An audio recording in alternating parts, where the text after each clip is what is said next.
I've always been afraid of being attacked on the street at night.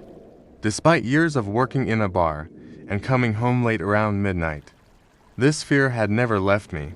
The pay was lousy and the boss forbade employees to park their cars in the parking lot reserved for customers. So every night, I had to walk alone for several minutes to my car parked a little further away. One day, as I was talking to one of my friends, she told me about this application. Don't you know this app? It's called Are You Being Followed? Or AYBF for short. Basically, the app detects the waves. Some say it also detects ghosts and supernatural creatures that give off particular waves, but I think that's bullshit to attract views on TikTok. She added, already allowed her once to be alerted early. Enough to be safe from a strange guy one night. I downloaded it, figuring it couldn't hurt.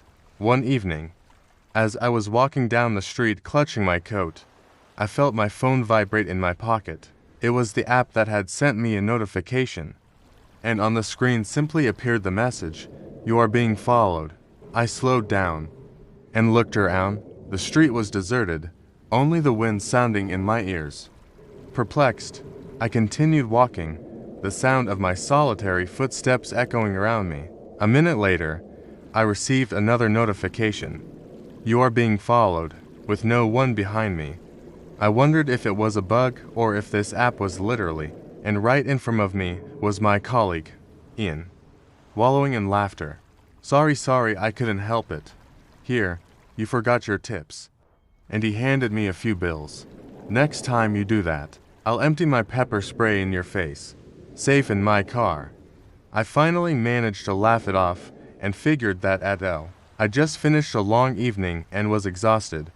All I wanted to do was go home and go to bed. As I was walking alone in the cold night, with just enough strength to look at the tips of my feet without falling asleep while walking, my cell phone vibrated and I picked it up, thinking someone had sent me a text message, "You are being followed." The appearance of the message caught me off guard and woke me up all at once. I looked around. There was nothing and no one around at this late hour, and the temperature was negative. I thought back to the only time it had gone off and Ian's joke. He knew perfectly well by now that I didn't find it funny, and I had made it clear that I hoped he wouldn't do it again, or he would get his ass kicked. I stood there, looking back, looking for someone who obviously didn't exist, still suspicious. I resumed my walk, keeping my phone in my hand. After a minute, it vibrated again. "You are being followed." I looked around again, but there was nothing. I was starting to panic. I was alone, in the middle. "Is anyone there?" I felt compelled to say aloud. Obviously, no one answered. "If there's anyone, I'm warning you. I'm armed." I lied. I started to turn around to resume my walk, and at the last moment, out of the corner of my eye, no, cats don't have wide eyes, I walked quickly. "You are being followed." Was it the sound of bare feet on the sidewalk I just heard? "You are being followed." I clutched my pepper spray can as I took the last few steps to my car while looking around like a madwoman, attacked by imaginary birds. I closed the car door and locked the doors. Finally, I managed to exhale the air I'd been holding in my lungs. I didn't wait any longer, not wanting to linger here, and started the engine. Once home, I took a shower and got ready for bed. It had been a strange night. The more I thought about it, after a while, I came to the conclusion that the app was bugged and that my overactive imagination, combined with my natural fear of being attacked, had done the rest. I put my mobile in my pocket and made several trips to the kitchen to throw away the remains of my dinner. My cell phone vibrated. "You are being followed." My breathing stopped. I stood there for several seconds, staring at my screen. I raised my head slowly and looked around. I inspected every nook and cranny accessible to my view without making a move. The light in my bedroom was still off. Apart from that, I couldn't see any place where an intruder might be. I made my way discreetly towards my bedroom.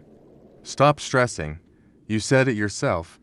This app doesn't work." I continued walking slowly and put my hand on the light switch just to the left of the door. I pressed it.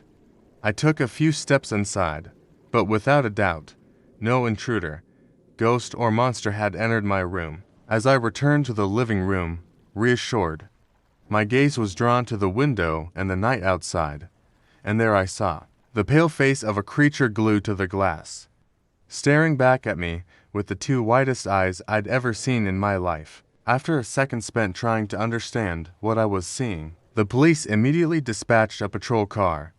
After my panic call, the two officers inspected the area around the house. Without finding anyone who resembled the vague description,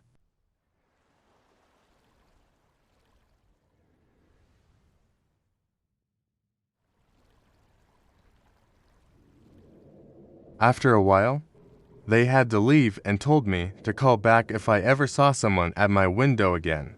I closed all my shutters and spent the night awake, a knife resting on the living room table.